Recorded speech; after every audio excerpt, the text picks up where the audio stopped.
talent means nothing without hard work. I grew up singing in church. I remember my grandma coming to visit, and she hands me a note, and she goes, "Go give this to the pastor, baby." And I'm like, Granny, he's right in the middle of the sermon. What'd I say?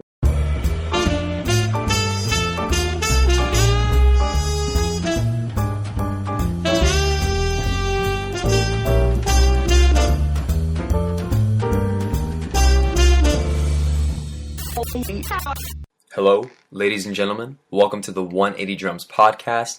This is your host and co-founder of 180 Drums, Jake Nicole, and today we've got a special guest on the show. Now, we've got Bryan Carter.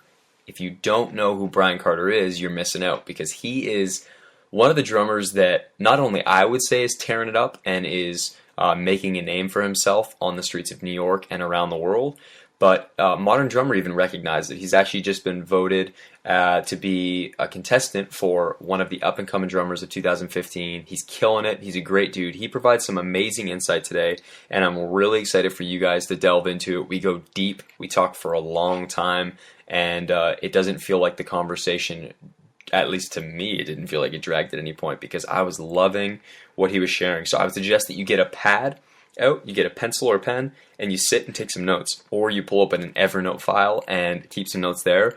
But there's so many great things, whether it's he's going to mention some fantastic artists to check out, but he's also going to get into some great books and resources that he's used a lot and that have really helped him be effective with building hand speed, independence, groove, soloing, everything. So guys, I don't want to take up too much more time, but make sure that you head to 180drums.com/Bryan Carter, Bryan Carter, and check that out because on the website there, we've got tons of great pictures of his kit, tons of pictures of different things that are going on in Bryan's life, and I'm really excited for you guys to check that out and let us know what you think. You can leave a comment there. You can give us a quick review in the iTunes store as well, which we'd love you to do is leave us a review. Let us know how you're enjoying these podcasts because that really encourages us, keeps us excited to do these, and lets us know that you guys are having a fun time checking out the podcast with all the other great drummers. And yeah, that's it, guys. We're really excited for you to check out the show today. Without further ado, Bryan Carter.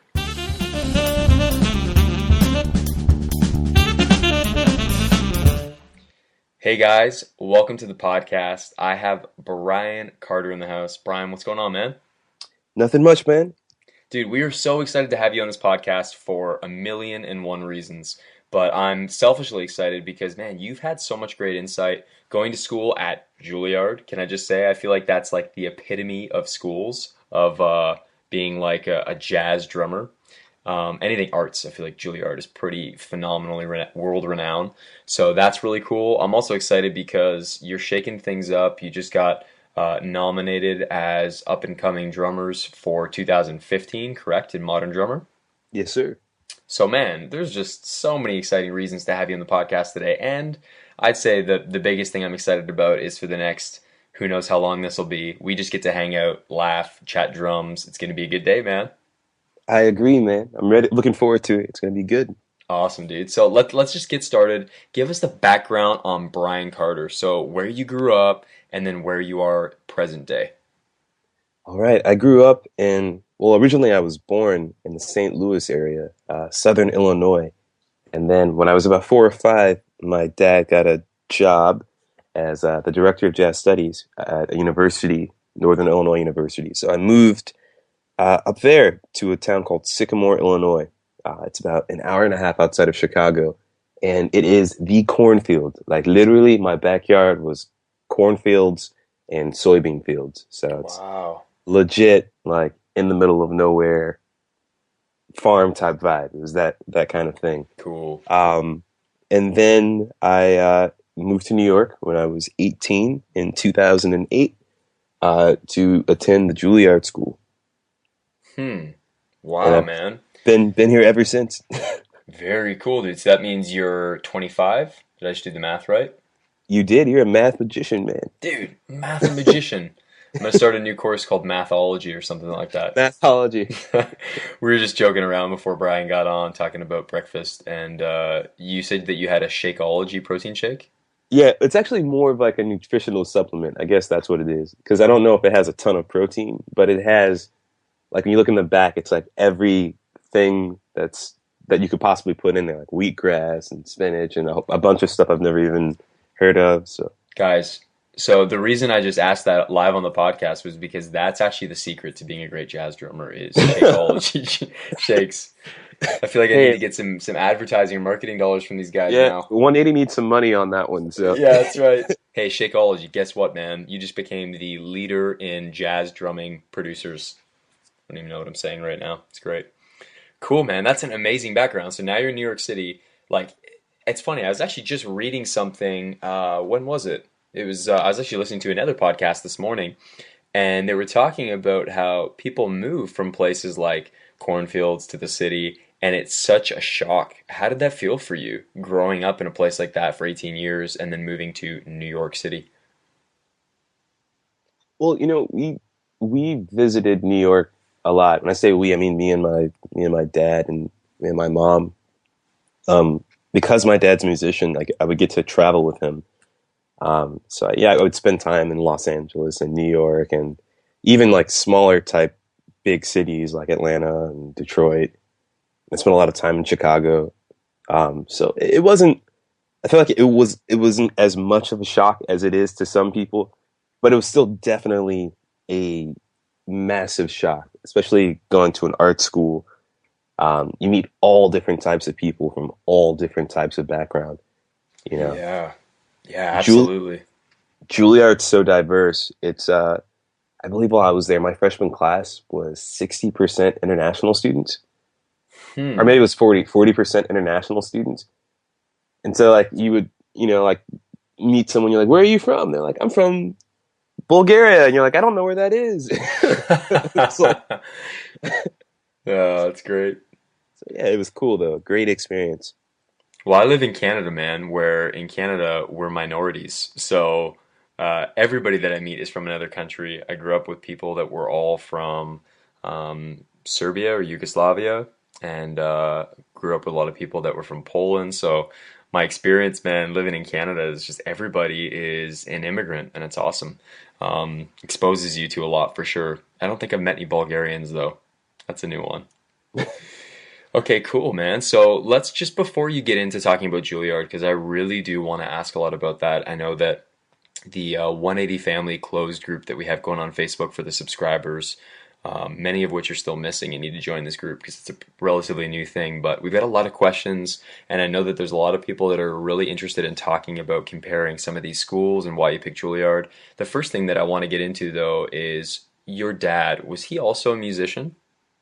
Yes, sir. He was a musician. He plays, well, is a musician. He plays saxophone, clarinet, flute, and then he's like a conductor. So growing up, he was a jazz educator. He worked for Jazz Lincoln Center in a program called essentially Ellington, and then director of jazz studies at Northern Illinois University. And then he was a clarinetist and flautist and saxophonist in the Chicago Jazz Philharmonic. Wow, okay. So growing up around that, like when was the first your first exposure to playing something? I mean, I'm sure it's being a toddler, you're probably picking up stuff, banging on things, but do you have like a specific recollection of when you began to learn the drums? Yeah, I mean, not a very like I can't remember the first moment because it's just something that I've literally always done, Of you know. course. But like my earliest memories are being at the Lincoln High School, jazz band room and like playing drums. So they used to set up a like one of the old kits next to like the real drummer who was in high school playing, Hmm. and I'd be like, drumming along and playing along and like trying to keep up with the band. And then those same memories being, 2 or 3 years old playing in church, and Yeah. being able to play like one of the like slower hymns and, everyone being like, okay, all right, that was sad. Move over now. So, Cool. So, okay, you grew up really early playing drums. What other instruments did you play? Did you ever pick up anything else? Because it sounds like your dad's quite the multi-instrumentalist. yeah, man, I feel like this is a thing with most black churches, like the traditional African American church. It's like you pretty much play whatever someone tells you to play. So, Oh, they'd dude, be that like, is not, let me just quickly say that that does not happen in traditional North American white people church. Oh, man. yeah, man, you grow up like Baptist or Pentecostal or, uh, AME, like somebody's just like, hey, go up there and play organ. And you're like, I don't know how to play organ. You'll figure it out. Let the Lord lead you. So, yeah, I grew up, actually my first formal lessons, musical lessons were on uh, violin, believe it or not. Very cool, man. And do you Violin. still play violin today?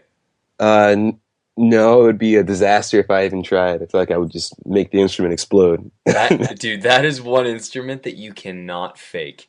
My Yeah. sister had a violin and she sounds okay.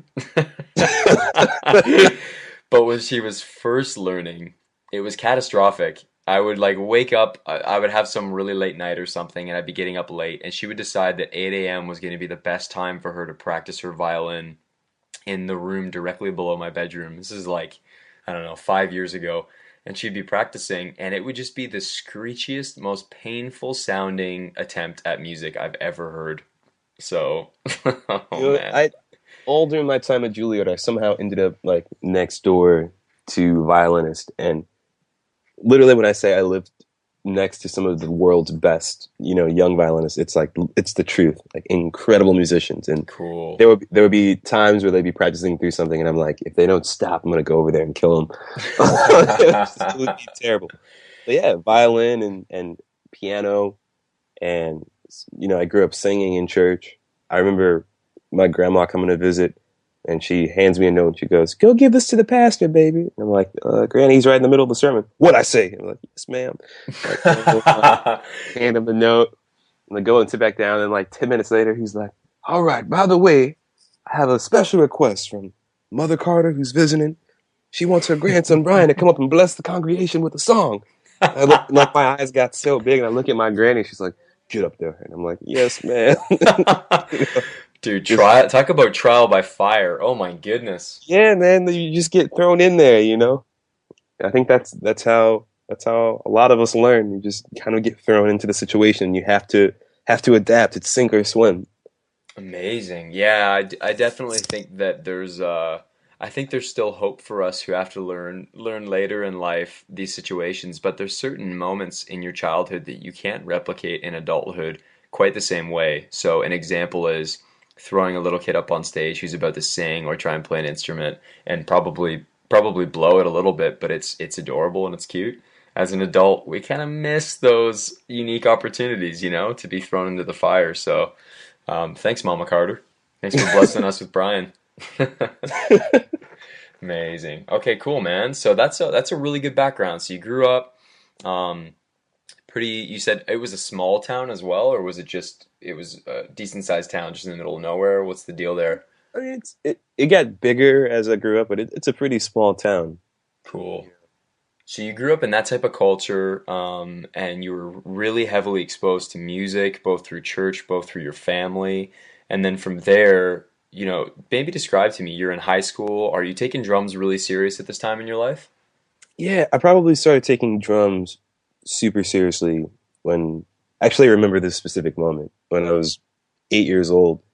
I was watching this kid on television, this like little piano player. I think we were watching Oprah or something. Oprah's Most Talented Kids, and Oprah was like, this person studies at the Juilliard pre-college, and I was like, Dad, wow, I want to be on TV like that. That's awesome. And he's like, Hmm. well, this is a prodigy. You have to work really hard. He was like, you have talent, but talent means nothing without hard work. Wow. And I was like, oh, okay. And I was like, what's Juilliard? And he's like, well, that's where the world's best musicians go. And I go, I'm gonna go there, Dad. And he goes, okay, son, all right. Settle down, eat your Cheerios. Uh, but I remember from that moment on, I was really, really focused on music. Like it kind of became almost crazy for how focused I was as an 8-year old. I wanted to take all different types of lessons, and I wanted to join any music program that would let me. I was like 10 or 11, and I was playing in like all of the high school groups for like all of the community schools, around the area. and parents were complaining like, "This isn't fair. He's just a little kid." So Cool, man. So you were just essentially every opportunity that came your way, you were just looking to eat it all up, just be a yeah, part of everything. I mean, try to play as much as I can. That was the ideal. Now, when you say that you really became focused on playing the drums, like how many hours a day were you practicing and what kind of stuff were you practicing along to early on? Would you just put on records and jam along to them or Well, I had this really cool and unique opportunity to like meet and take a lesson with all these kind of incredible legendary drummers who would come through town. So like people like Ed Thickman, who played with Oscar Peterson Trio on so many of those iconic records. He's one of your fellow Canadians, by the way. Um, hell? Louis Belson, the inventor of the double bass drum. He lived about an hour and 20 minutes away from me. So I would get my mom or dad to drive me out to Moline, Illinois and spend some time with him. Okay, Uh, hold on, real quick. There's no Facebook. You probably don't have an email if you're a young guy. How are you connecting with these drummers? uh, Lots of different ways. One, I would ask my dad and he would like make a phone call to one of his friends who would make a phone call to another person and then they come through or like they would come through the program, like do a clinic or a master class with, the college that my dad's a director of, music director uh, Mm. for. So he'd be like, "Hey, my son's 7 or 8, and he really wants to lesson with you." And they'd be like, "Okay, all right." And I would come and I would have like one of those little notepads just like filled with questions like, "Hey, Wow. I have a question about, so on this recording, it sounds like you're using one brush and using your hand, or is it a mallet? And how did you orchestrate this?" And he'd be like, "How old are Ah, you? How is this possible?" that's amazing. I catch glimpses of that in young students, and that's a special thing, man. So you were one of those guys. I like that. Now, like, are you telling me that you were 8 years old having a lesson with Louis Belson? Yeah, man, he gave me really some of my first formal lessons. And, Wow. the kind of stuff I was practicing on, basically how I learned how to really interpret a chart, because I learned how to read music really early on from, playing violin. But in jazz, I feel like especially there's like reading the music, and then there's interpreting a chart, which is Hmm. really kind of like what separates the boys from the men or the girls from the women, so to speak. Um, and there's a book, I can't even remember the name of it. It has a red cover. It has Louis right in the middle of it, and it's like all of these charts, and they're tributes to like Louis' favorite drummers, like Papa Joe Jones and Shelly Man, and so on and so forth. Some of his peers, Yeah. and I had a play along CD, and I used to sit down with that book, and I would like look at the chart and play along with it every day, Hmm. and go through the entire book. And eventually, like when I got to have to play with a jazz ensemble, have to play with like a funk band or anything, I could look at the chart and be like, "Oh, this is just like this, and this is just like this. I have to set this up." And it really taught me how to interpret charts and read music thoroughly. Um, so stuff like that and independence exercises and of course like rudiment. I remember getting my first Vic Firth rudiment poster at Midwest Conference.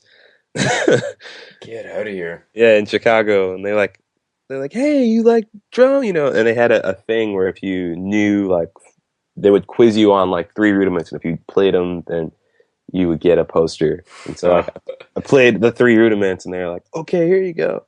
So like tried to learn all of that. Um, Awesome. then like the VHSs, like transcribing, not only records, but there's like the Buddy Rich memorial concert. I think everyone had that VHS, and Yeah, everyone wore yeah. that one out with Gad and Weckl and uh, who else is on that? Vinny and you know. So Dude, amazing. Amazing, man. So cool. Okay. Now, let's say that there's drummers who are like, "Man, I really want to improve Brian on my ability to read charts and interpret charts." Where do you think they should begin? I think it starts with one, listening, and Hmm. two, connecting what you hear to what you see. So a great way to practice reading is just to do it. Read a new chart every day. So go to your high school band director, go online. You can find tons of PDFs. and just download charts Hmm. and print them out and then just play through them. And Very then cool. like there's many different iconic charts. Like go on, Shiny Stockings is a great one to do. Yeah, I was just gonna So ask you, do you want to list off a couple of those, and I'll make some notes for the show there? yeah, a lot of those bassy charts are pretty well. Drum charts are typically the worst charts written for the Right. band, but those charts are pretty thorough and pretty accurate. So I would download, April in Paris or Shiny Stockings, and uh, get the recording and kind of see how you know how they're played, listen to how the drummer sets things up, how they orchestrate, how they create arc, and then try to follow along and then try to play through it and do the same while looking at the chart. Very cool, man. That's awesome. And is that something where you at some point, pulling up a new chart every single day, or is it just over years of having done it? Did you have a system when you were approaching that stuff, or I think it sounds like this was kind of before that time in your life? No, literally, it was me playing through that book, like the same chart. And then there was a Steve Houghton book that came out. I think it was called like the Studio Drummer, and it was the same concept. It had a CD, and it was just a bunch of different charts, and I would move through that book. But I mean, you can apply it with anything else. It's as long as you have a chart where there's like a recording of a professional drummer playing that chart, then it would work. So eventually, it became a thing where I would try to do a new chart per day. That's awesome. Amazing. Okay, very cool. So you're in this phase of your life, you're at this point 8 years old, you're playing all through high school. Is it the same thing? You're just studying with as many guys as you can, playing in as many bands as you can. What does high school look like for you? Yeah, growing up in Illinois, or specifically in Sycamore, it was difficult at first because you don't have tons of peers, people your age who want to play music, nonetheless want to play jazz. Um, Hmm. so I hung out a lot with the kids in my dad's college program, but they only want to hang out with a 12-year-old for so long. Something really cool happened. I went to a jazz camp called Jazz Band of America, or Bands of America camp, and jazz session. That's what it was. And I met this guy named Adam Larson, and we were 11. I was 11, he was 12, and we were both in the top combo. And like all these kids were like these 17-year-olds, 18-year-olds are like, "What? Who are these two little kids?" And it was like the first time I felt like I met my soulmate. It was the first time I met Hmm. someone who was young and like was really into jazz. And we turned out our dads knew each other. Like, Get out. That's yeah, awesome. because his dad was a high school. Both of his parents are band directors, so our parents knew each other. And I was like, wow, I found a friend. This is awesome. And Adam's still one of my friends to this day. I went Wow. to his wedding. I literally have like his wedding magnet on my refrigerator right now, and Yeah, you we do. still we still play together all the time. But it became like seeking out other young people. Um, so I did all of those like kind of programs that they have. The Vale, uh, I can't remember any of the names now. The Vale Jazz Workshop and the Brubeck Jazz Colony, and just meeting other people who loved and shared a passion for playing jazz, and whom I still play with now. Even though some of them are getting famous now, and I can't call them up as easily. But Sure, man. Who are some of those guys? um, let's see, some of those guys I still contact with. Chad Lefkowitz Brown. I remember meeting him at Brubeck. Emmett Cohen, who plays in my trio now, and I literally Awesome. played with him last night. We met each other at the Grammys for the Grammy Jazz Ensembles. Awesome. Uh, I mean, just like literally tons of guys. A lot of the people that I play with now, I played with when I was 15 or 16. Sure. Yeah, yeah. Wow, man, that's amazing. That's been a long time for you. Um, okay, cool. So you're playing with all these guys, and then what makes you decide? It sounded like from a really young age, you had already decided on Juilliard. That was going to happen. Uh, when did that materialize and become a reality? I kind of was like, I'm going to become, more realistic. I'm probably not going to get into Juilliard. Ah, interesting. What Yeah, made you feel that way? What made you feel that it was unrealistic? Because it sounds like you were, it sounds like you were a bit of a prodigy, man. At a really young age, you had all the right things around you to prepare you. What made you feel that that was still unrealistic? not at all. Not- no one should ever use the word prodigy with Bryan Carter. God help us. Um, but yeah, I don't know. I remember visiting the school, and it seemed like such an intense environment, and the acceptance rate, how many musicians and drummers they accepted uh, per year, is like astronomically small. So the chance, I mean, just the chance that someone would be graduating, so a slot would open up. You're like, well, it could happen. It could not happen. Someone could drop out a year early, and then there'd be no, spots open. It's just such a crapshoot. Yeah. So I started looking at, Berkeley. Started looking at Manhattan School. Um, just looking at other programs and other options. But something that's really cool is when you make the Grammy Jazz Ensembles, you automatically get accepted into Berkeley. You automatically get accepted into USC, Manhattan School of Music, Oh, NEC. wow. And yeah, I mean, it was really cool because I didn't have to do any of those auditions. I was just automatically in. And then while you're there, essentially your performance um, within the ensemble is like kind of auditioning for scholarships. Uh, Oh, interesting. yeah, so I remember like the dude. I won't say what school it was, but like like they're not allowed to approach you and like actively recruit. Um, but he was like, "Hey, meet me in this back room. We're gonna go do an ear training test." And so, like I met No him in way. the back room, and he was like, "Okay, what is this?" And I was like, "That is a minor triad. This is the most basic thing I've ever heard in my life." He was Wow. like, "Okay, I'm gonna get you a presidential scholarship," and I was like, "What? What? Whoa, okay, cool." Wow. And this Uh, this was for Juilliard.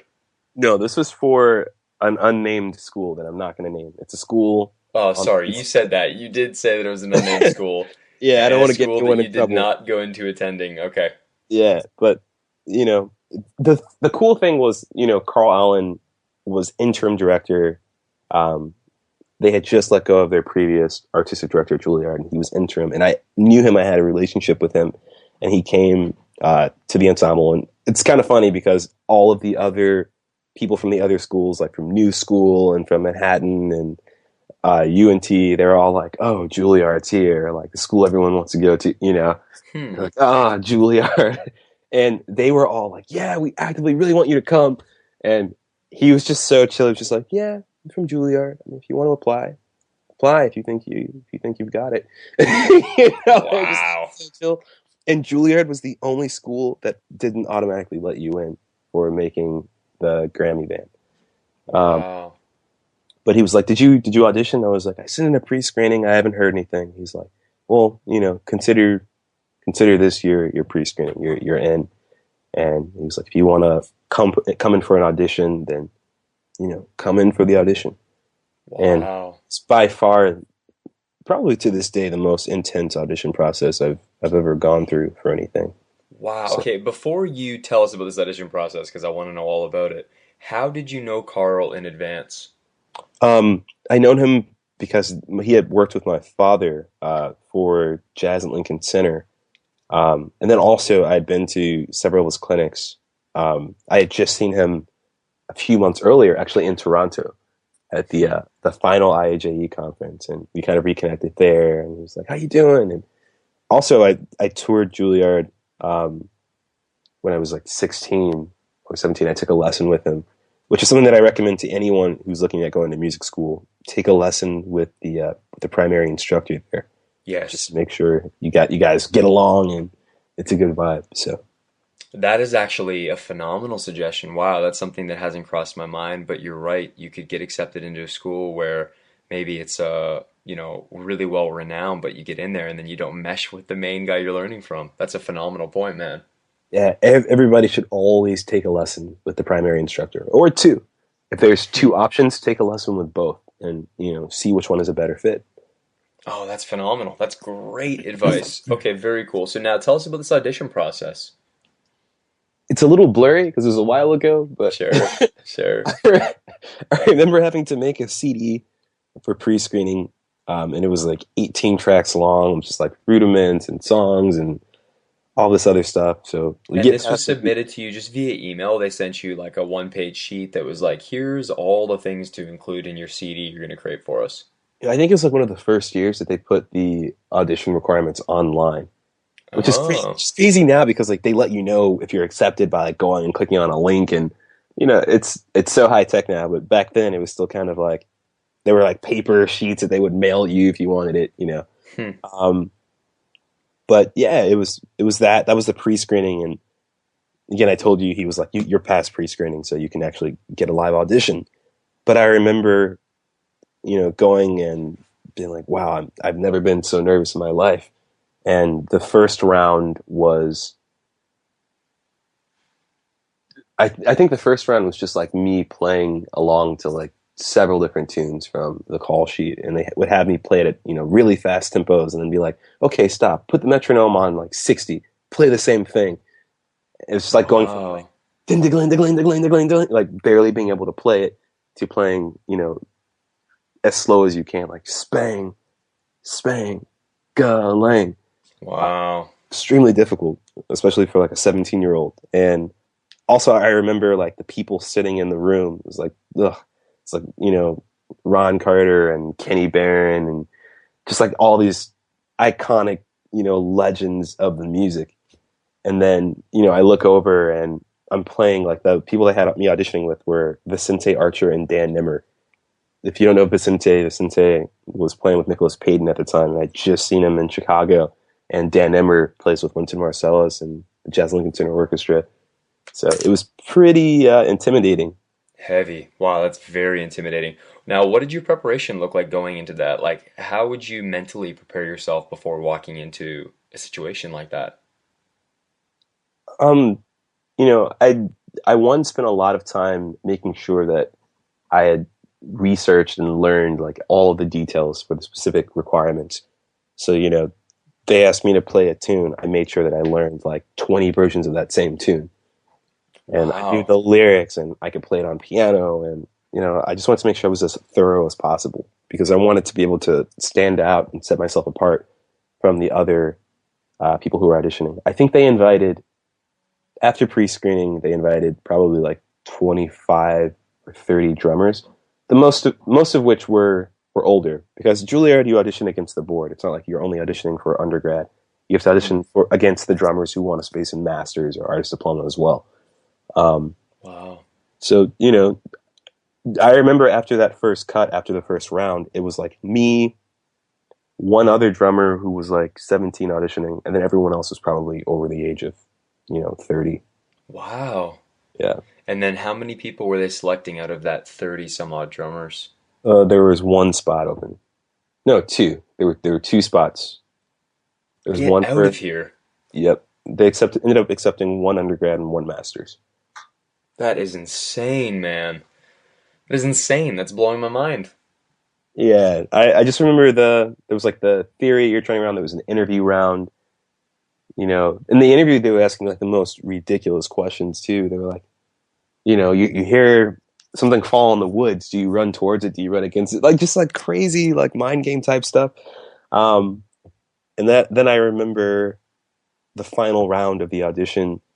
I walk in the room. I was like, wow, I've been through it all today. They literally asked me the most difficult like theory ear training questions, and they're like, okay, Bryan, we don't want to stress you out too much more. You've done a great job. We just want you to play the song. Just choose anything. I was like, anything? They're like, yeah. I was like, okay. All the things you are. And I was like, okay, cool.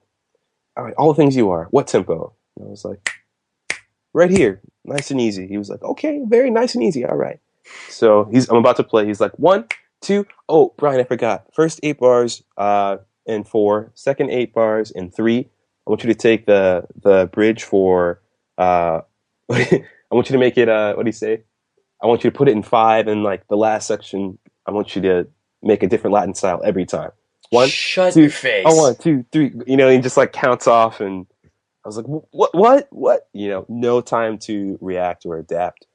You just had to do it. Okay, now you got to tell me, did it go off without a hitch, or were Oh, you definitely like, not. I was probably stumbling all over the place, like just trying to. I mean, I remember looking at Vicente and Dan, and like they were struggling. huh? And they were like, Wow. it just caught us off guard completely. Um, Oh man. So when you say caught you guys off guard, I think I missed this. Are there multiple drum kits in the room and you guys are all auditioning? oh no, I'm talking about the people who are accompanying me, like me and Oh, that's right. Vicente and Yes. Dan. Uh, but yeah, I definitely Wow. was not expecting it, and Ugh. I think afterwards I was like, well, that either went really well or really poorly. Um, yeah, so Yeah, no kidding. But okay, so how much time passes and then they tell you that you're accepted? let's see. I auditioned in March, I believe, and I think I found out about a month later in April. I think it Oh, was that like is so 4 weeks. stressful. Yeah, I was in a grocery store actually, or I was in the car. I was in the car. My parents were in the grocery store. It was spring break, and I got a phone call, and they were like, it was like, please hold for the artistic director of the Juilliard, or the executive director of the jazz program. And I was like, wow, a lady with a British accent. Okay, cool. And I get on the phone. She was like, hi, Brian, Dr. Lori Carter here. And I was like, hi, Dr. Carter. She's like, I just wanted to call and let you know that we really enjoyed meeting you and you really gave it a great effort. Oh, And I was like, oh, okay. She's like, yeah, I'm very sorry. And I was like, no, no problem. It was a great experience. She's like, sorry that you're going to have to tell those other schools that you're not coming. You've been accepted into the Juilliard school. And I was like, what? I started running around and I like ran inside the grocery store and I knock over like a big can display thing, like one of those triangle can displays. get out of here. It just like goes everywhere. And I'm like, sorry, I'll clean it up later. And I'm like, Mom, Dad, I got a Juilliard. That was, Dude, oh, yeah, amazing. What a cool story, man. That's awesome. yeah. Gotta love that she went from having an English accent on this voice recording to being a joker. Yeah, well, that was the secretary. So to this day, if you call Juilliard, it's a lady named Margot, and she's worked at the Juilliard switchboard for the longest time, like Wow. probably like 40 years. And she's like, it's always like, thank you for calling the Juilliard school. you know? Wow. Cool, man. Yeah. It sounds like they've done a great job marketing themselves as a school. They don't accept anybody in advance. They have a British accent lady at the desk. It's great. They know what they're doing. They know They what know they're what they're after. doing. Cool, man. So, okay, phenomenal background on all these experiences. Now, what was day one like? Juilliard, day one. Ooh. So, you know, there's a saying, the best part about going to Juilliard is getting in. And it has some truth to it. Yeah. Um, it's a difficult, it's an intense place. Um, it's a very, very intense place. The Hmm. first day, I remember they had like a kind of welcome to school jam session. And we've been told in advance, they were like, yeah, this jam session is so everyone can vibe the new students. And, like, Wow. make you feel like you don't deserve to be here. Um, and, that's kind of what it felt like a little bit. It was like, wow. It was like motivating in a way, but it was also kind of like, oh, all right, I don't feel too great. Um, it was an intense first day. I remember like a teacher like getting into like an argument with a student, and the classes were really intense. It's like you jump right in, Hmm. and I also want to preface it by saying Juilliard is a much uh, different place than it was, back when I was in school. It's a completely different faculty, a different administration. But when I was in it, it was a very, very intense place, a very no nonsense. Um, and my experiences at Juilliard were not all positive or negative. Like I learned a ton. I learned more there probably than I would have learned at any other school. Um, but it was definitely a lot. So Well, this is really cool, man, because I went through a phase of definitely thinking about post-secondary and studying music, and obviously you and I have met tons of different people from every different school imaginable. I'm sure you know even more than I do. But just meeting everybody, whether it's MI, or I know that MI comes up a lot in LA and Berkeley comes up a lot. And, what would you say separates Juilliard from these schools? Obviously, there's a different perception around the schools and probably a different emphasis, but fill us in on that, man. Yeah, it's hard to speak on other schools because I didn't go there and I haven't spent any time there. Um, but I would say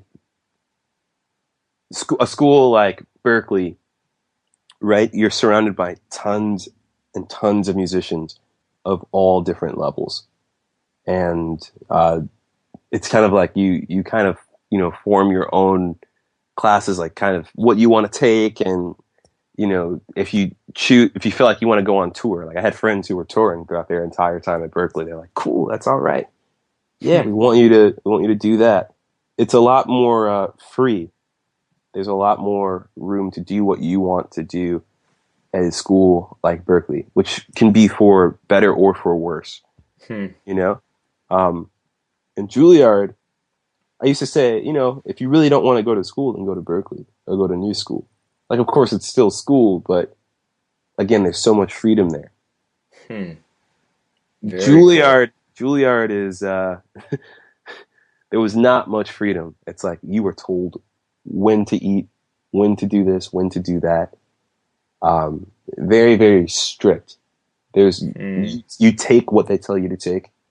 You do what they tell you to do. So it was a very, very intense, strict, straightforward type place. Now, being in that culture, how did that affect your approach to practicing and the way you approach life? Is that something that you feel like still carries with you today? Yeah, definitely. I feel like it gave me an incredible work ethic. It taught me how to balance tons of different things and to still maintain them on a high level, all at the same time. We always had like 30 things going on at one time. It taught me how to Now, prepare, how to listen, how to practice. It's like managing to still practice 6 or 7 hours a day when you have a bazillion things going on. yeah, man, walk us through that. So, what are some of the tools? Like, are there things that if practically you were gonna say to someone was like, "Man, Brian, I don't have the money, I don't have the whatever, fill in the blank. There's something that is crippling me from being able to go to Juilliard," and they're gonna spend some time with you. What are the things that you'd educate them on first to try and recreate that in a much more simplistic fashion? Yeah, I would say one, learn how to pay attention to detail. Hmm. That's one. And also learn how to study. So if someone asks you to go learn a piece of music, um, you find the composer and you study them. You find the first recording, you study them, understand why that song was written, why that piece of music was written. And then you find who else recorded that piece of music. Hmm. And then and only then do you learn that piece of music, and then you go and compare it and contrast with the other versions that you found. What are the differences? Yeah, You that's kind of form a phenomenal. composite of what you feel the best. I mean, those are the type of skills we learned at Juilliard. Hmm. Um, Learn how to work with all different types of people. Something that I started doing is I would have a conversation with someone, and I mean, in my room right now, I have journals full of it. I would write down conversations. Um, Interesting. Like, what do you mean? Do you mean as the conversation's happening, you're sitting no, across no. from someone? I mean, like I would go home at night. I'd have like a deep conversation with someone, and I would write down that conversation. And when And you'd write it down, would it be from the perspective of like, Brian, colon said this, so and so, colon said this? it'd be more of like a general summary of like what happened, I guess. So in a Of way, course, yes yeah, or no. I mean, sometimes it's more accurate than others. It's like more sure. descriptive than others. Or sometimes it was just like Brian and Javier had a discussion about, I don't know, if Shakespeare was one person or if he was a ton of different people writing under the same name. Um, but yeah, I started writing down my conversations with people, and I noticed that I was able to interact with and adapt into any situation better. So I could walk into a room full of millionaires and have a conversation with them. And I could walk into a room full of like kids at a program we're doing in Brooklyn, and I could relate to them, you know. And you found that was a direct result of you writing down conversations with other people. Like, how does that translate? So, say afterwards, after this, which I do, but I'm gonna sit and write down, a bunch of different points on their conversation that I really get something out of. How do you feel that affects you on a broad scale? Well, what I've started to find is that like when I speak to different people from different backgrounds, at the core, a lot of the times it's like a very similar situation. It's a very Right. similar conversation. It teaches you how to like find common relatable points with yourself and other people. Very cool, man. Something that I try and practice as well, because it's really easy for all of us in life to, there's times where we just zone out, where we start to kind of lose our attention span. And something that I try and do really actively is while someone's talking to me, instead of beginning to right away think about what I want to say next or what I'm thinking about, I'll kind of combat that by, like I was just doing it there, as you're speaking, I'm repeating every word you just said back to me, kind of like just instant replay, and I'm saying it to myself in my own voice in my head, just to make sure that I'm really following along. And it definitely takes mental effort to do these things. Like you're saying, you were immersed in a culture that was forming not just a musical ability, but it was really forming you as a person and as an artistic person and giving you all these tools and resources. So it takes conscious effort. It's definitely not something that I've done, or that you did one time and it just worked for you. It sounds like you've ingrained these qualities. What's the thing that you see having left Juilliard? What's some of the stuff that you've stuck with doing the most that were maybe common practice, whether it was writing conversations down? What are some of the things that you've carried with you? I think the biggest, I guess the biggest lesson would be the art of being kind of business minded. Hmm. You know, I I feel like like that. it's The art of being business minded. I feel Describe like that. I feel like a school like Berkeley, like all of my friends who went to Berkeley, like they all have all these different skills that I really don't have. Like they can all use Pro Tools really well, and they know how to make music videos, and they can do like all this other stuff that we did not focus on. But Hmm. we learned how to be businessmen and businesswomen, and I don't know. It's a skill in and of itself. It's something that you have to study. I mean, if I had to read How to Win Friends and Influence People one more time, That is an I was gonna amazing lose book. it. Yeah, that is an amazing book. So if you're listening to this and you haven't read that book, you have to. You have to go read, How to Win Friends and Influence People. Amazing book. I think they made me read it like 3 times in my time at Julia. It's like, oh, I get it. All right, no more. Yes. No, but it's a great book, and I don't know. It's one, being able to understand people, and then learning how to be organized, and learning how to maintain a business posture without sacrificing artistic integrity. Hmm. So essentially, not selling out. Dude, Or that's if phenomenal. you Can you are make going to that? sell out, I'm sorry, go ahead. No, go ahead. Go ahead. Or if you are going to sell out, how to take the resources from selling out to help your true artistic self. I love that they give you that as an alternative because yeah, it is a reality for some people is that's their intention and um, really cool, man. Now, okay, so you were just describing that they would teach you how to be business and still keep that artistic thing. What are some practical things that you learned? Like if you were to try and make this practical to someone and trying to teach someone who's listening to this podcast right now, what are some takeaways? Like what's something that they can go start trying to do right now? Um, this is a good one. This is going to stump me a little. I like It's it. three things that any person could do right now. Uh,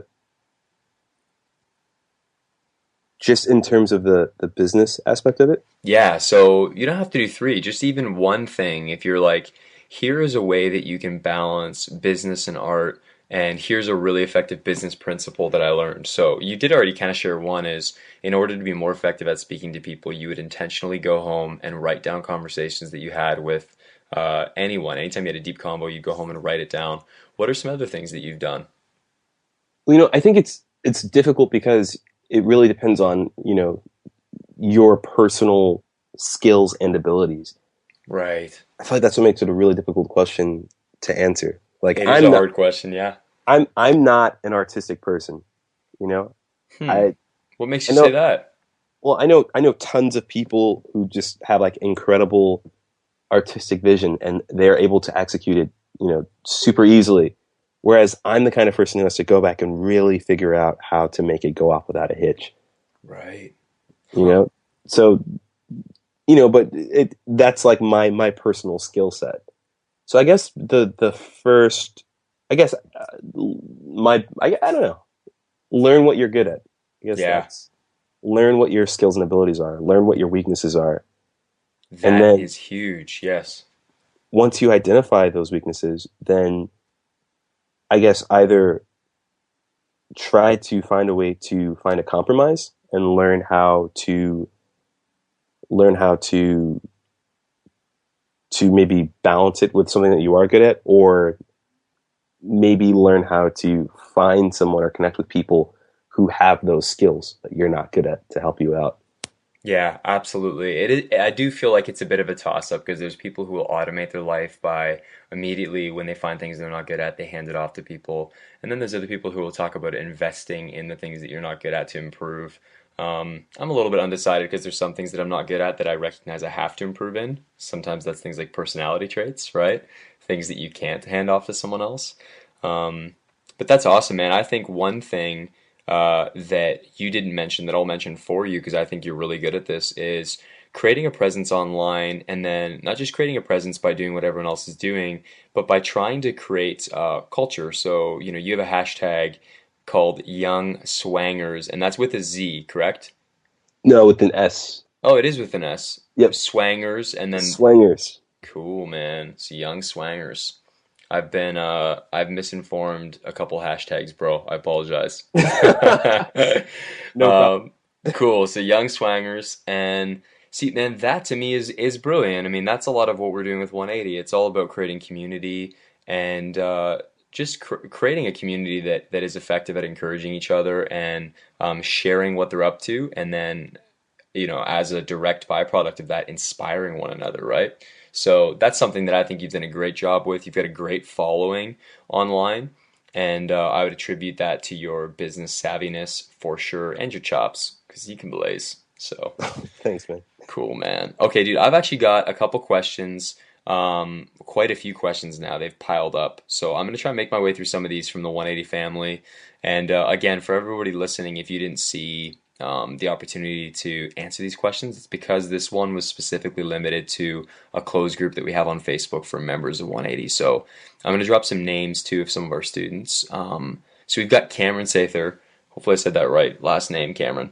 And he asked, how would you recommend getting into jazz style drumming? So, what are some good artists that you'd recommend? Yeah. What's up, Cameron? I would say jazz is no different than any other style that you know. So Right. a lot of people, they'll listen to something and they'll be like, wow, I really don't like that. I must not like jazz music. Hmm. And it's like, just because you don't like Journey doesn't mean that you won't be into Led Zeppelin. You know what I mean? Yeah. Wow. You know what? I've never heard anybody say that, but that just made me rethink some of my genre music selections, not with jazz, but with other genres. That's amazing. It's such a wide spectrum, especially in jazz, because the life of jazz has been so much longer than, the pop music that we have today. It was the pop music of its era, but it has a massive lifespan. So I would say start with, I mean, any three people really. Just in general, are you asking me about like general artists, or is it specific to drummers? I think what he's asking is just recommendations to begin getting into the culture of understanding jazz music. So, what are some of Yeah. the things that would be like the essentials for you? So, yeah, you said rock music. I'd be like, man, you gotta go listen to Led Zeppelin. You've probably even got to listen to some AC/DC, like, some just basic traditional rock music. What would you recommend? All right. Three albums, three of my favorites. There's an album by Miles Davis called Milestones. That's with it's kind of like all the great masters of the '60s on one album. You Hmm. have Miles Davis, you have Billy Joe Jones, Paul Chambers. Yeah, man, that's a great album. So Miles Davis. That's one. Um, Another album I would recommend. A great. I guess we'll stay with Miles Davis. Cool. Kind of Blue. Yes, absolutely. Yeah, check out Kind of Blue. Two very different sounding albums. Um, and if you like that, if you like quirky music, I would say Thelonious Monk. Check out some Thelonious Monk. If you like really sweet, sultry sounds, I would say check out Ben Webster or Coleman Hawkins. If you like something, if you like something with some like bounce or some beat into it, check out someone contemporary. Like check out Robert Glasper or check out Christian Scott. There's so much music to listen to and to get into. Um, but I would say just start by finding out what you like and Dude, what this you is don't like. amazing. Yeah, this is phenomenal, man. On that same note, how do you go about discovering music nowadays? Are you using something like Spotify or I'm old school and I still like to buy albums. that's great. Yes, that's I great. still like to go and like have it in my hand because I think as you get deeper into jazz, that studying aspect of it, like being able to identify who played on the album and see the album cover and hold it in your hands, like all that stuff becomes kind of important to the studying, like the scholarship part of it. Um, but yeah, you can use, I mean, definitely just to like find out what you like and try a bunch of different stuff. I think that's a great way to go. Cool. Spotify or Apple Music. Plug in the Apple Music. I Plug like in the it. Apple Music and then go buy it when you really find out something that you like. I couldn't agree more, man. I think you value what you pay for, man. It's like I have students ask all the time, like, "Oh, why would I sign up for online drum lessons when I can go to YouTube?" It's like, well, for one, when things are free, you just don't value it. I don't know how many times I've been handed things that later I'm like, "Oh man, this is great. I would have paid for it," and because it was free, it's like I almost care for it less. It's so silly, but I definitely find that music that I've bought and paid for is music that I treasure, and the rest of the stuff doesn't seem to mean anything when I've been, um, sometimes there's gifts that are records and they mean a whole lot to me. I'm more referring to people who just walk around and hand out their records, or when you just blatantly steal music, it lacks something. It's so strange. Yeah, man. And also, Kenny Washington talks about, or if you guys don't know Kenny, he's one of the drum instructors at the Juilliard School and incredible, legendary jazz drummer. But he always talks about us being the iPod generation, Hmm. where you can have a cat and he'll be like, "Yeah, man, I love jazz. I have 70,000 jazz songs on my iPod." And he's like, "Okay, that's great. Name one." And you're like, I just kind of listen to like 10 seconds of this and 25 seconds of this. I think jazz is a language, you know, it's, Wow. it's a language and you can't learn how to speak a language by studying, 30 seconds of each language. It's like, I can't come to you and be like, "Hey, Jake, ¿cómo estás? Parlez-vous français?" Like, it won't work. It doesn't make any sense. I can't speak a little bit of English, a little bit of Spanish, a little bit of French, a little bit of Italian to you and expect you to understand and give me like a coherent response. It's so So funny, man. I've heard the correlation a million times between, music and language, but you just explained it in a totally refreshing way from anything I've heard, which is brilliant, is if, you took your style or approach drumming wise to any genre and you're just piecing everything together that you know and you haven't immersed yourself, it's gonna sound like that. That's so cool, man. yeah, man. So I Hmm. don't know. Just if you decide if you find something that you really like, I would say, get one or two albums and really listen to those albums because that's gonna sink in a lot more than listening to like 10 seconds of 200 albums. Wow, that's great, man. Okay, that's awesome. Let's keep going with these questions here. Our friend Buck August asked, "What's a good place to start with jazz, basic groove, and ways to work on comping with the snare?" Okay, a good place to start with jazz, the basic groove. Again, it goes back to listening and understanding that language, the ride cymbal beat. I like to use the word spang-a-lang. So Yeah, my ideal ride cymbal sounds like spang, spang-a-lang, spang-a-lang, spang-a-lang, spang-a-lang. But there's yeah, no right or wrong way. right. You know? I like to say the ride cymbal is kind of like the heartbeat of the band.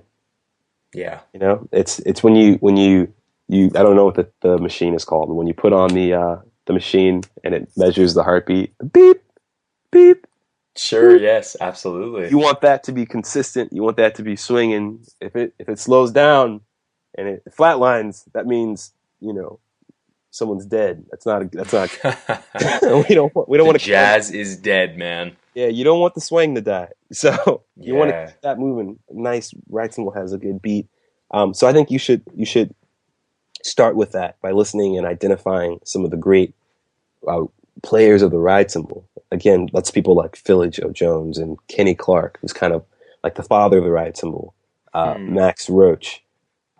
If you guys don't know these people, then you can Google them, and a gazillion albums will come up.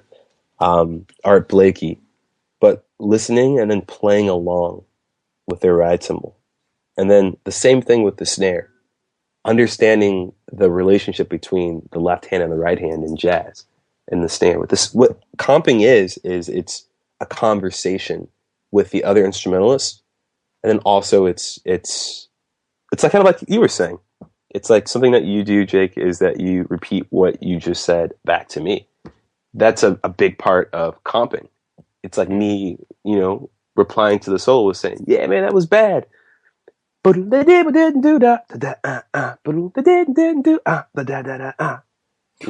It's man. this conversation that's happening. And then it's also a conversation that's happening with the pianist and the bassist within the rhythm section, because the piano player is also comping. So it's me with the piano player like, "Hey, man, I got you too, man. Yeah. Oh, yeah, yeah, soloist, that's bad. That's killing, man. Yeah, good job, soloist. Oh, yeah, me and the piano, we're both going to cheer for you over here." Hmm. These multiple conversations. So again, through listening, you can understand how these conversations work. And then there's the independence factor as well.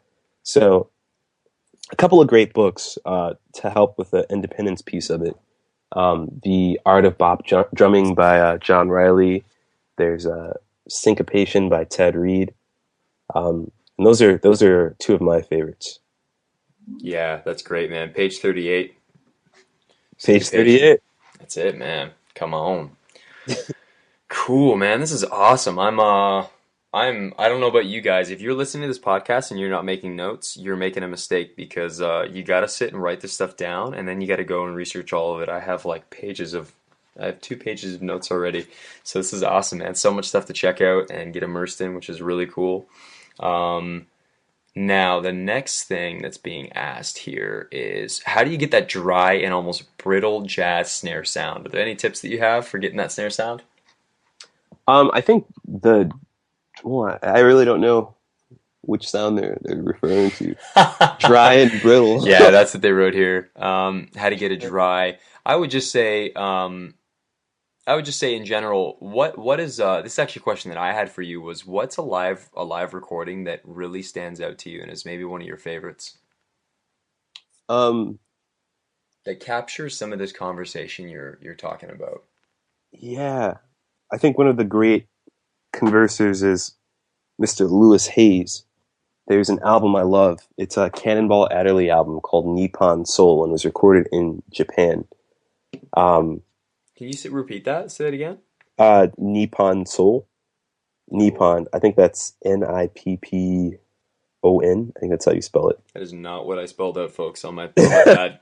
Yeah, my Japanese is not too happening, but I think it's Nippon, Nippon Soul. And then Uh, is it Soul Soul or Seoul or something oh like no, that? no, it's Soul, like being soulful. Come on, Jake, that was so obvious, man. Ah, shoot. uh, yeah, so there's that album. That's one of my favorite drum sounds. There's the Art Blakey album, um, Live at Birdland. That's one of my favorite drum sounds as well.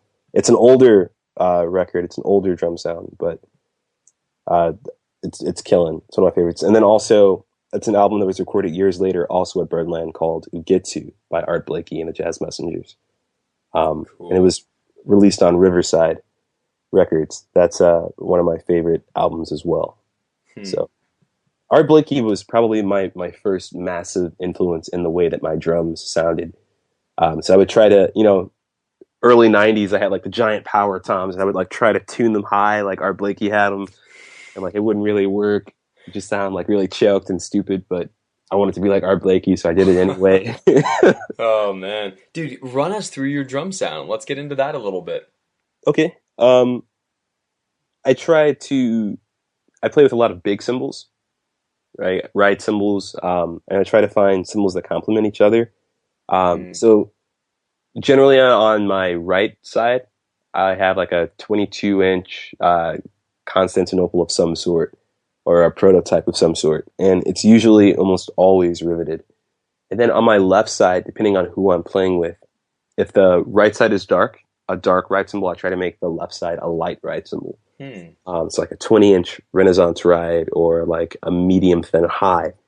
Just something that's going to be really brilliant if the dark side's going to be a little bit more dark. Now, how I switch it up is that I make sure that the dark right cymbal is riveted and the right cymbal is not riveted, which seems kind of backwards, but I like the effect that it has. It's like I'll go left if there's like a bass solo, Hmm. right? Because I want it to be really clear. I want there to be a lot of clarity there. Yeah, I don't want to interfere with what he or she is playing. that makes Um, so much sense. Yeah. and then a lot of this changes, based on the style of music that I'm playing as well. Um, I usually use a stack that Emily Smith, if she's listening, from Zildjian, she invented this for me. It's a KEFX, a 16-inch EFX on the bottom with an 11-inch K hybrid splash on top, and it's literally my favorite little concoction that I play with. It's so killing. It's so fast. It's so crisp, but it doesn't get in the way with anything that's going on. Hmm. It's not super abrasive. Like you hear some stacks and you're like, wow, that is really, really abrasive. I don't think it's too much. So I really dig that. Um, and then hi-hats with the hi-hat sound. I like a crisp hi-hat because all those guys, Lewis Hayes and Art Blake, they all had really crisp hi-hats. So I typically stay with 14-inch or 15-inch. I have one pair of 16-inch hi-hats, but they're still crisp and they still have that nice attack.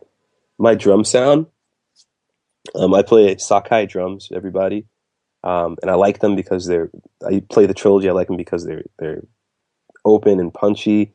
It's kind of like a crossbreed between a vintage Ludwig kit and a vintage round badge. Hmm. I really dig it, and I try to tune my drums in either fourths or fifths. Hmm. Uh, that's how I tune my 16-inch. I'm sorry, my 14-inch floor tom with my 12-inch rack tom. So Very cool. fourths or fifths, and then there will be either a minor or major third between my 14 and 16-inch floor tom. The snare sound. I use coated heads, everybody. I use coated ambassadors on the tops, and then a clear head on the bottom. And my snare sound, I like my snare to actually not be too open or too dry. So I'd say I tune it to probably like a medium tightness, but I still want the ability to turn the snare off and have it be like a very open, beautiful sounding drum. Did you say you're using an emperor on the snare? I feel like that's pretty. An ambassador. Okay, you are. I was gonna say, and for your toms, you're using ambassadors as well. Yep, ambassadors. Okay. That's it. Even though I really like I'm thinking about on my second floor tom throwing like a controlled sound on there. Cool, man. Thinking Jeff Randall. Jeff has the control sound hang happening. Even though I spoke with him the other day and he said he's going back to coated head soon. Yeah, I know. Jeff, it's funny, man. Jeff's a good mutual friend of ours. If you're listening to this, go check out the Jeff Randall podcast too. And something that's funny with Jeff is He did say that he was just thinking about switching, but I feel like he's probably influenced quite a couple people to try it out. Yeah, man, I want to go check it out. And also, I noticed Stanley was playing them on the snare during the Stevie Wonder Songs in the Key of Life tour. You know what he's So, actually using, man, is well he might you know what he might have had a controlled sound on there, but I know that he really loves the P77, which is uh, it's just that circle that's not filled in the center. I don't know the specs on what that head actually is, but we did get one of those for him when he was at 180 as well. dig it. All right, well, I have to go check out the P77 because that sounds fat and stanky, and I love it. Oh yeah, dude. Stanley also, man. I mean, the way that guy plays the drums, shoot, get out of the way. He's so bad. I met him in 2008. We opened for them for Stevie Wonder. It was Stanley's first tour with Stevie, Oh and I remember wow, he was like the nicest dude. And I was like, "Wow, that has I'm not in, changed. I'm in high school. Do you have any tips for me?" Yeah, yeah, yeah. Yeah, Dude, I mean he's only 30 years old, I think. He would have been young too, but dude, he's like one of the nicest people I've ever met. Such a good dude. yeah, man. Good person. Beautiful Yeah. spirit, man. Yeah. Yeah, beautiful person for sure, man. I totally agree. Okay, awesome, man. So you're using a 12, 14, 16 toms, 14 by 5.5, Yeah, by 5.5, and then I also have by 6.5 as well. and are they both maple? It's maple, poplar maple, and then I also have Bobinga as well. Okay, So cool. just kind of switch them out. You know, it's always like an ongoing experiment with what I'm using. Sometimes I'm playing with an 18 inch kick. Sometimes I'm playing with a 20. Sometimes I'm playing with a 22. It's always changing and evolving. So Cool. And you know what, just before I forget, did you mention what type of hats you were using? You said you go between 14, 15, 16, all Zildjian. yeah, it's either a Constantinople. It's these prototypes for a hi hat called the Fat Hats, which I'm really hoping that they'll release sometime in the next year, and they're my favorite hi hats right now. Hmm. And then also another set of prototypes that I just got, um, and they also sound equally as amazing. So, and I know that those will probably be out by 2017 NAMM. So, Very cool. Love it, man. Okay, awesome. Let's keep going with these questions. So I'm just going to read these and we'll kind of filter them as we go. So Peter Schultens asks, what's different about jazz drumming in your approach compared to other styles? So do you need to learn to think differently? What skills do you need to develop? So I'd say you talked about quite a bit of that, but if you were to just, try and describe what separates jazz drumming from a couple other styles, what would be just kind of the immediate things that you apply?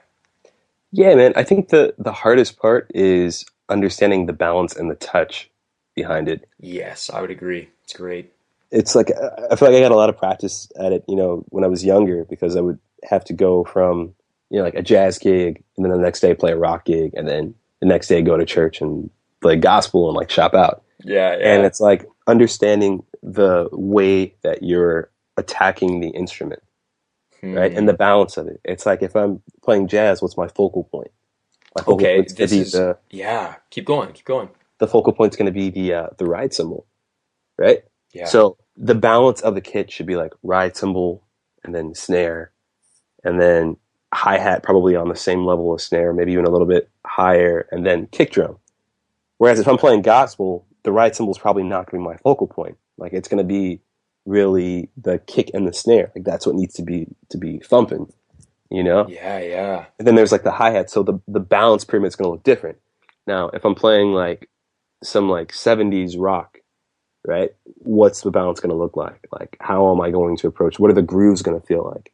So I feel like a lot of it has to do with the balance, and then also I mean, they're all coming out of the same place, right? Yeah. A lot of the stuff is the same, but it's like also I can't play like scat got gapadoop gat blah spang-a-lang spang-a-lang spang-a-lang.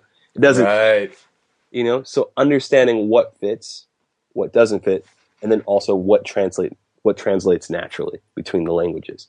Yeah, that's fantastic. Something that I love that I feel super privileged getting to do is every time we have a guy come into 180 drums and they begin setting up the kit and we're working with them to get it set up the way they want, I'm always like really excited to see is this guy going to sit high? Is he going to sit low? Is he going to sit close to the drums? Is he going to sit far back? Where is he going to put his, bass drum foot on the bass drum pedal? How tightly is he going to shut his hi-hats? Is he going to be heel up? Like I'm always really excited to see the way a guy balances himself.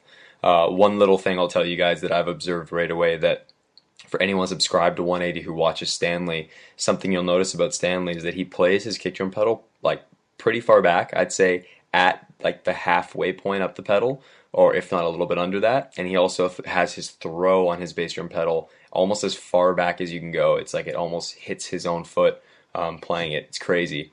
But what would you say is your balance? Actually, hold on. One more guy is Marcus Finney. You probably know Marcus. He's another Sakai drummer. Yeah, Marcus. He's also an equally as beautiful dude. Yes. Dude, that guy loves food. He loves drums. He just has such a great taste in music and life. He's an awesome guy. Actually, Marcus and I went to go see Stanley. Oh, that's hilarious, man. Cool. In Nashville, yeah. Very cool. And he's buddies with Stanley, too. I know that Stanley knew Marcus, and they go back. Something that's interesting about Marcus, though, that really struck me as odd is how close he sits to the drums. Like, he will sometimes sit so close that his seat is actually touching his snare drum, and he'll sit on towards the end of his throne. So it just threw me for a total loop. But for you, man, when you play jazz, where would you say you're positioning the weight of your body and your balance? Yeah, I would say actually it doesn't change much for me. Cool.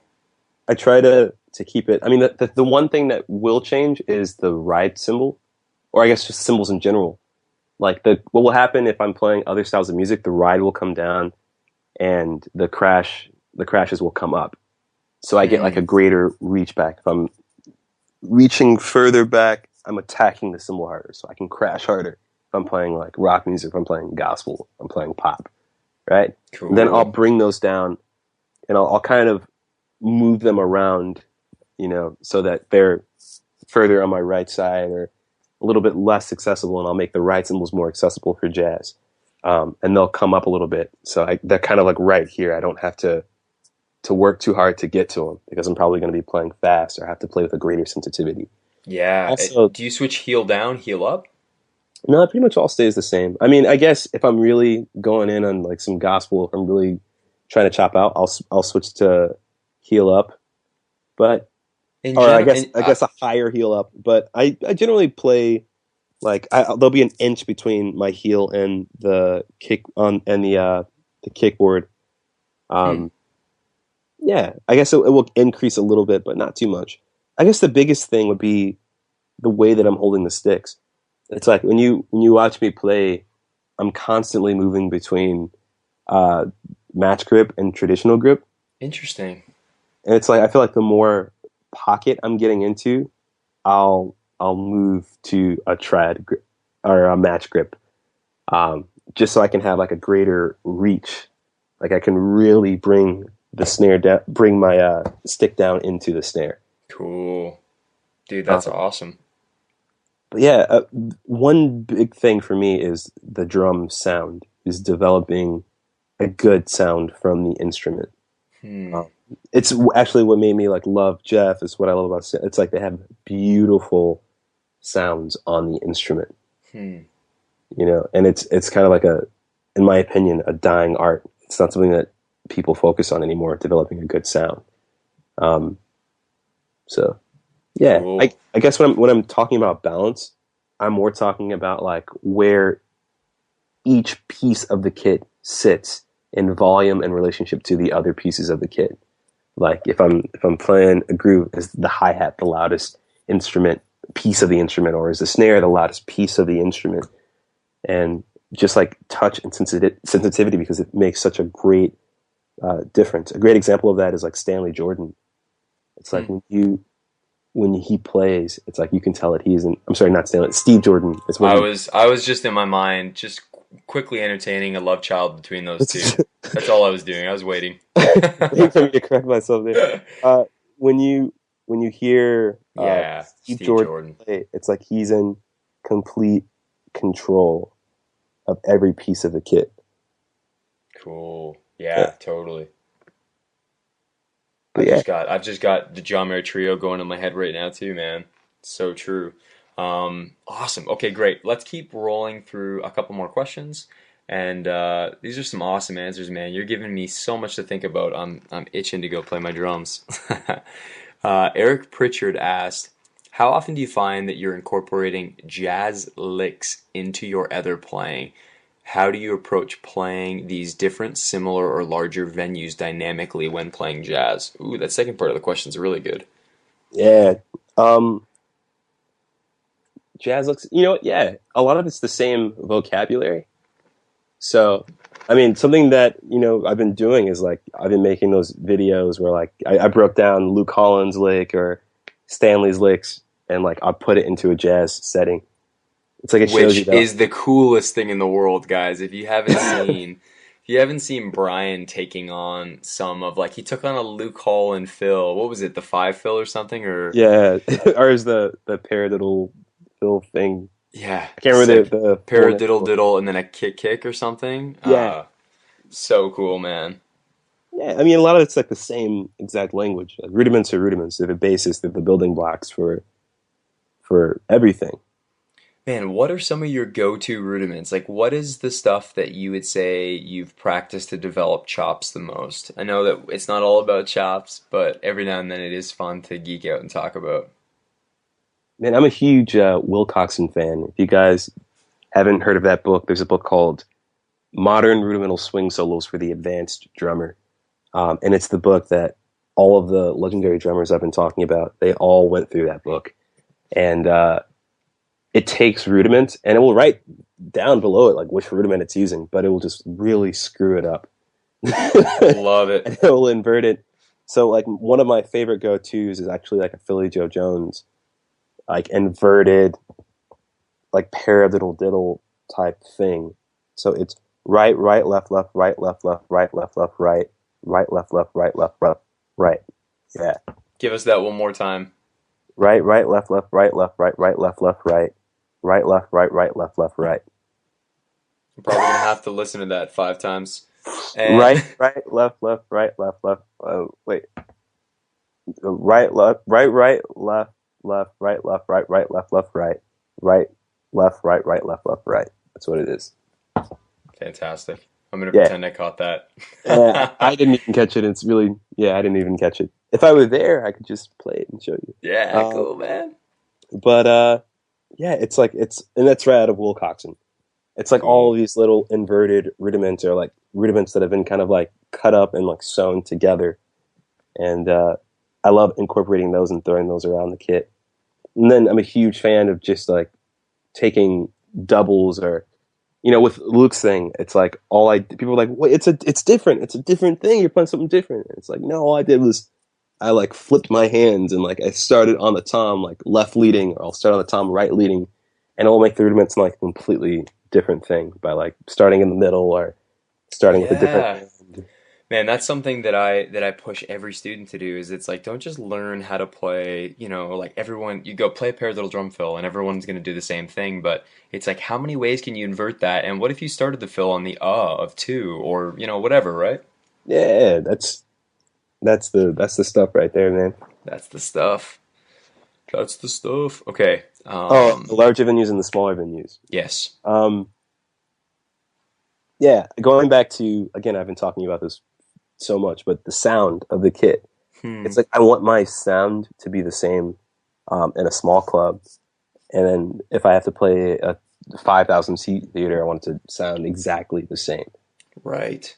So a lot of that is like spending time with like rudiments and like the Wilcoxon, and I've had to play some really difficult rooms. I feel like a small room is a lot more difficult to play than a massive venue because it's like if you have the sound together, then you should be able to play really soft and intense, and you should be able to play like very loud and intense as well. Hmm. Um, but I guess one thing I always do is like as soon as I walk into a hall and I see that it's like or a small venue and I see that it's like super ringy or when I've problems controlling, I just ask them to turn off all the monitors. Oh, cool. That's great. Because something it will force me to do is, if there's no monitors, it will force me to have to listen acoustically, and it will force me to have to play under everyone else. So that's well, I guess one of my tricks. So I'll purposefully make it hard for me to hear, so that I'm forced to play under those guys. And Oh, that's great. it's like, if you're the drummer, you essentially control. You're the volume switch. It's like, if I'm playing super soft, it's going to be awkward for everyone else to play loud and over me. Yeah.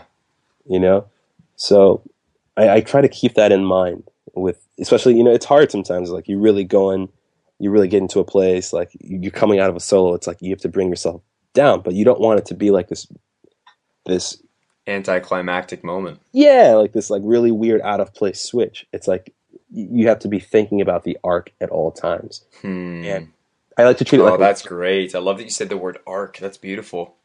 I like to think of it like a roller coaster. It's like there's these certain high points and low points, and it's like I need to be mindful of how I'm going to connect those high points and low points. I love that, man.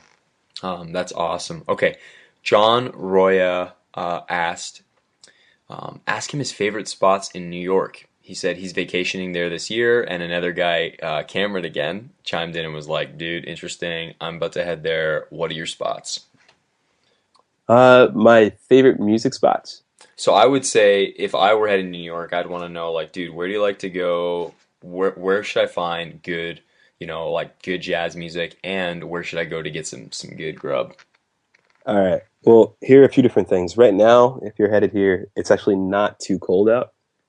You should go check out the High Line, which is like an outdoor park. It used to be like a railroad station thing, I think, or it was like a train track. Cool. But anyway, it's a park now. It's really cool. So go check that out. Check out the MoMA, which is the Museum of Modern Art. Even if you're not into art, you'll think it's really cool. There's a lot of freaky stuff there. So you'll get into it. Jazz venues. I guess I'll give you one uptown, one midtown, and one downtown. Cool. So if you're uptown, I would say go check out Smoke Jazz Club, which is one of my favorite places to play. It's a really intimate venue.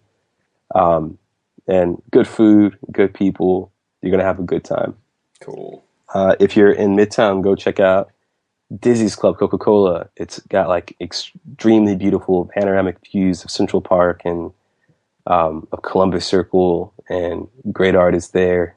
It's a little bit more pricey, probably, but you can get some great food. If you're old enough to partake in adult beverages, then you can get some great wine, or it'll be a good time. Then I guess I'll do 2 downtown because they're right next to each other. I'll do 3 downtown because they're all right next to each other. Cool. I'll do 4 downtown. Woo! You can go check out the historic Village Vanguard on Monday nights. You can go check out the Vanguard Band. But all of those great recordings live at the Vanguard. It's right there, so go check it out. There's one of my favorite clubs in the city. It's called Smalls. And it's literally where all the musicians hang. So you go in and it's grungy and probably may not smell the best from time to time. But it's always packed. There's always great music. You can grab a grown-up drink and listen to some incredible jazz music. Next door, Smalls' sister club is Mesro. It's a soft, like quiet, like beautiful listening room. Cool. And a lot of times there's no drums there. It's just like piano and bass, or maybe a piano and a vocalist. But it's the perfect chillax spot. And then if you want to turn up, you can go, again, walk down the street and head to Fat Cat. And there's like always great live jazz playing, $2 or $3 beers, which is super, super cheap for New York City. Yeah. And then that's cheap for anywhere, is it not? Yeah, that's true. That's cheaper anywhere, And then they have like pool tables, and you can throw darts. You can play cool cornhole bags, and there's all different kind of stuff to do there. So amazing, dude. This is awesome. And you guys can head to 180drums.com/Bryan Carter. That's Bryan with a Y. and check it out. We're going to make sure that there's tons of great picks up there for you guys to look at, and I'll link to a bunch of this stuff. So head over there, check it out for sure. Jay Reynolds asked, and you already answered this, so top 3 influential jazz records, you answered that. Your favorite books to work out of, you answered that. And I'll recap those really quickly. The favorite books you mentioned were Modern Rudimental Swing Solos for the Advanced Drummer, and obviously The Art of Bop and Syncopation. And then Jay Reynolds also. By the way, Jay was the drum tech. Quick shout out to Jay because he's a good dude. He was the drum tech on the New Kids on the Block tour that Stanley was on. So he was Stanley's drum tech. And he's a good buddy. He's a good dude. He's living out of LA. He's a good guy. And he asked, this is his last question, how to get that ride cymbal swinging. So I'm going to guess that you're probably going to mention the best thing to do is play along with these other artists like you talked about earlier. But any other advice? Yeah, I mean, so there's like if you don't know what transcription is, transcribing is like really trying to not only, like write down and learn someone else's, playing, but trying to become that person. So there's a multi-step process in transcription. The first one is to listen. So you're listening to the recording, and I mean really listening, not just like having it play in the background, but like it's the one thing that you're focused on. So there's listen, and then there's sing, to sing along, to really try to get inside of the ride cymbal. So not just being like spang, spang, but spang, spang, a lang, spang, a lang, spang, a lang, spang, spang, a lang, spang, trying to get the bounce, really singing along. So listen, sing, imitate, then that's when you take the stick and you're singing and playing at the same time. Trying to make sure that they match and trying to make sure that it's lining up with what you're listening to on the album. And then there is emulate. And then it's going and applying it with whomever you're playing with outside of the practice room. So listen, sing, imitate, emulate. That is amazing. That's fantastic. Where did you learn this model for transcribing something? It's like a combination of different teachers and my dad. My dad would always be like, "Hey, go imitate this, go emulate," So. I love that, man. That's awesome. That's a great list. And again, guys, make sure you write that stuff down and then go try it. It's beautiful. Our last question is from Eric Pritchard, and he asked, which he already asked the question, so he's getting in there, man. He's getting it done right. He said, what's the best hi-hat and ride combo? Which you've kind of already answered that, I think, but would you say there's something specific that you're trying to pair when it comes to, okay, so you've got 3 pairs of hi-hats, a few different ride cymbals. What's your favorite combo of those 2 for jazz? I know that's Again, kind of a broad stroke. Jazz is so encompassing. It really depends on, who I'm playing with. I also try to match my cymbals with like the players. Of course. Like I'm not going to use the same cymbals that I'm using behind Kurt Elling if I'm playing with, Emmett or someone. Now, do you ever get called where you're not sure what the style is going to be? And are you going to bring multiple cymbals in that case and then try and quickly figure it out and switch it up? Or is there going to be like a go-to cymbal combo? No, I typically, if I'm like completely unsure, which is rare because you have the internet, we have this wonderful thing called Google. Yes, no kidding. But if I'm really honestly completely stumped, then I'll bring a few different rides and a few different, hi-hats. I would say just play out. There's no right or wrong here, Right. Just I like to give myself as many options as possible, just so I can create as many different sounds and timbres as possible. But, Carl Allen, my teacher at Juilliard, has this incredible story. He walks into this club that used to be in New York called Bradley's, and a great drummer by the name of Billy Higgins is playing with Cedar Walton. Yeah. And he's listening, and he's like in the back of the room, and he's like, "Man, those cymbals sound so good. Oh, man, he must have like 10 cymbals up there. That sounds incredible." So finally, he walks his way up to the front, and he only sees one cymbal, and Billy's packing up, and he goes, "Hey, Mr. Higgins, where are the rest of those cymbals at?" He's like, "What cymbals? I only had this one." Wow. He's like, "I heard like 10 cymbals." He's like, "Oh no, man, that's your touch. You gotta work on your sound." It's oh man. Woo! Hey, all right, bad dude. All right, you're the master for a reason. but it's like he's able to get many different sounds out of one cymbal. So I try to give myself, you know, different like light, dark, bright, different palettes, and then I mix them together and create other sounds from that. So I don't know, experiment. There's no go-to for me. I mean, I'll try not to bring like 16-inch hi-hats on a trad gig, Sure. where everything's like really tight and crisp and not Chris Dave happening. Yes. So yeah. Cool, man. Who are some drummers that are new on the scene that you're really excited about? Just drummers in general. There's tons of people. If we're talking, jazz, I would say Mark Whitfield Jr. and Evan Sherman. These guys are super young, like all 25 and under. Hmm.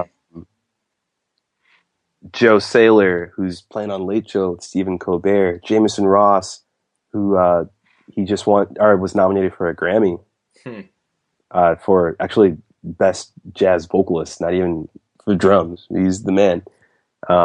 These guys are killing and really playing their instruments. Jay Goldbass.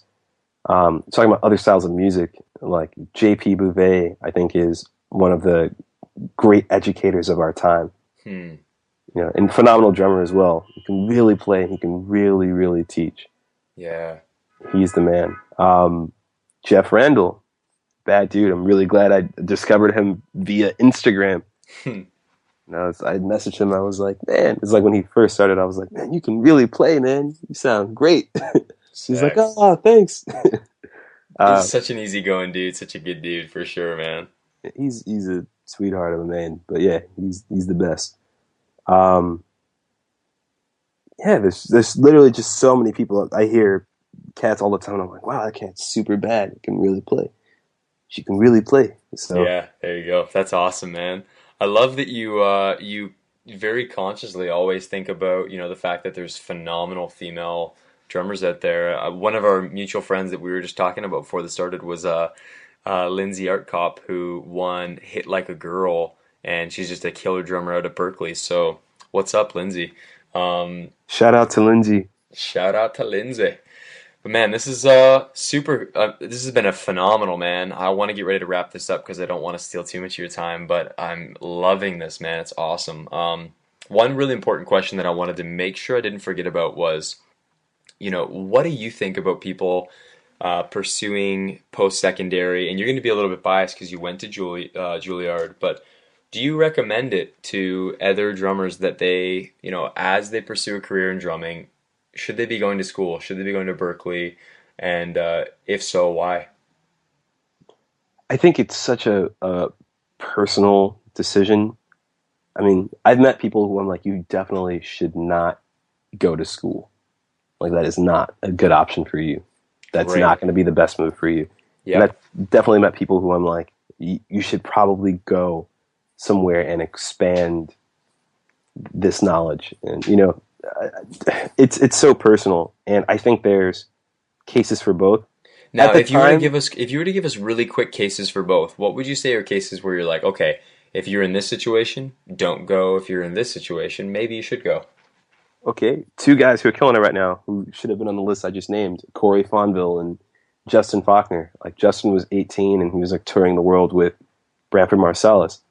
There was no reason for him to be in school. Yes. Same thing with Corey. Corey was at Berkeley for a minute and he started playing with everyone and the demand got too high. And, they were like, okay, well, if you're going to be in school, you have to at least come to one class. It's like, there's no reason for him to be in school. Absolutely. And I think the other thing is an important thing for me that I always, really encourage people to think about quite heavily is that it's not just the decision of should I be educated or shouldn't I be, because there's so many resources to be educated. It's obviously a massive part of why we're doing 180 drums. But the other thing is that it's a big financial decision, a massive financial decision. Yeah. And you got to really look down the road and make sure that this is something that you truly want to do. Because as soon as you go to school and spend, tens of thousands of dollars, close to $100,000 in some cases of education, you know, is that money that how do you plan on paying that back? What's your business plan, you know? So, I mean, I have tons of friends who went on to get masters and some who are working their doctorates right now. And that wasn't for me. I mean, I was lucky enough to have like a very heavily subsidized education, right. you know, and that was a big factor for me. Like that was another reason why Juilliard was great because it, you know, the subsidization of it all, the scholarship of it all was extremely high. So it took a huge burden off of me. Like I didn't have to worry about leaving school $220,000 in debt. Oh So man. Oh, crazy.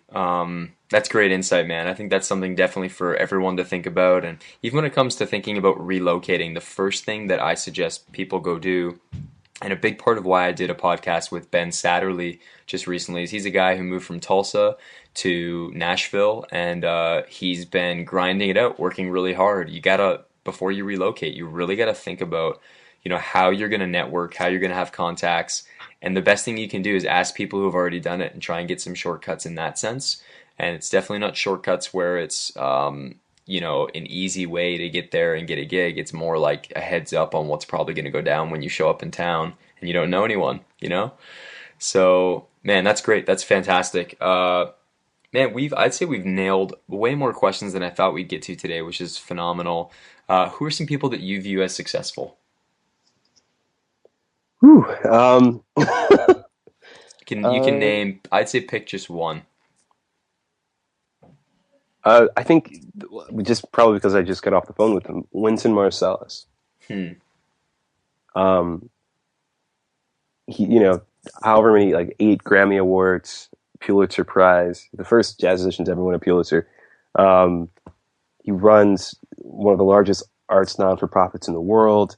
I mean, just an incredible career, like composes, arranges, but on the other side of that, he's easily relates to people. The CBS cultural correspondent, like, I mean, just he does everything and he balances it all so well. And it's like what I aspire to be able to do what he does on that type of a high level. Very cool, man. Right now in your practice routine, by the way, I've kind of just naturally entered a time of some rapid fire questions, so I'll be quick with these ones. But in your practice routine, day to day, right now, what does that look like for you? What are some of the things that you're working on, and how do you divvy up your time spent at the kit? Yeah, I mean, it's always kind of like a maintenance. So just like basic hands and like independence and that type of thing. And Cool. then what I need to accomplish for the week over the next couple of weeks, like things I'm preparing for shows or for tours, recordings, whatnot. And then also just like things that I struggle with. Hmm. So in the show last week, like what did I just completely flop and fail on? I need Right. to practice that 100 times and nail it 100 times in a row before Cool. I leave the practice room and try to attempt it again. Yeah, that's great, man. What are some hand exercises you really enjoy? Again, it comes out of these books. Wrist Twisters is one of them. Rolling in Rhythm, Wilcox and Pratt book. Just a bunch of different, you know, snare books, and I have a highlighter, and uh, kind of copy and paste bars, like 1 bar or 2 bar phrases that give me a ton of trouble, and I put them in a notebook, and Cool. you know, I try to take that on the road with me, and before the show, that's kind of like my warm up. Like, what do I always fail on? Because if I can get through that Cool. 10 times, then I can probably get through the show. So, Oh, that's awesome, man. Um, okay, this is going to be the last big kind of question I'll ask you is if you could send a message that everybody, whether it's a postcard or a billboard, that everybody in the world is going to see and be impacted by in their own language, what would be the thing you'd want to say and share with everybody? whoo! Just like, you know, think a couple words. Hmm. I don't know. My mantra is always kind of love, swang, and spangaling. I love it, man. That's it. That's it. That's all You you know, need to know. don't have to say any more, man. That's really cool. You know, what I take away from that right away is that it's that when you can appreciate art, because like truly music is art, and that's just self-expression, and self-expression is just personality and people. So it's just like loving people, right? And what they have to offer, and that's awesome, dude. I love that a lot, actually. Say it again, one more time. Love swanging spangalang, everybody. Love, swang, spangalang. Dig it, man. Well, Bryan, thanks so much for spending all your time with us today. It's crazy. You and I have already been on Skype for almost 2 hours because we hung out for a little bit first. But man, so grateful for you. Really excited to see what's ahead. When do we know about Modern Drummer and the results on that? Is that already in? I have no idea. Cool. I've not been keeping up with it, but I probably should at some point. And the voting for that is over, correct? I believe it ended back a little bit earlier this month. Okay, cool. Well, guys, keep an eye peeled for that, and definitely, check out what Bryan's doing. You can follow him online. So on Instagram and Facebook, he's at Bryan. Again, that's Bryan, etc. Bryan Carter Music. Check that out on Instagram and Facebook. And on Twitter, because Twitter has this weird thing that Bryan just taught me about today where there's a character limit, which is silliness. I guess it kind of makes sense. Otherwise, you'd have people with like 40 character usernames. It's Bryan Carter Jazz. So again, Bryan Carter Jazz. Check that out. And guys, most importantly is you can also check Bryan out on his own website. So I'd encourage you guys to go take a look at that. He's got tour dates. He's got a whole bunch of different great stuff that I perused through today, and I have in the past as well. BryanCarterMusic.com. So guys, check that out. You can also get more of the show notes and more of this if you're listening to this on iTunes. You can go to 180drums.com/Bryan Carter. Dude, we love you, man. We're so thankful for you, dude. And we will chat soon, man. Yeah, man. Thanks for having me. All right, guys, the outro today is going to be quick because, man, Bryan killed it. We covered a lot. I'm sure that your ears are tired, your brain is full, and your hands are itching to go play the drum, pick up some drumsticks. So I'm going to be really fast here.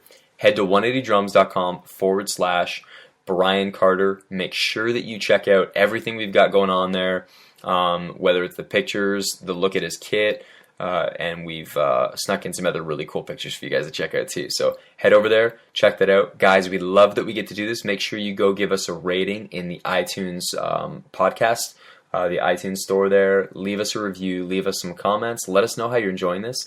And leave us comments on 180drums.com/Bryan Carter as well. Let us know, guys.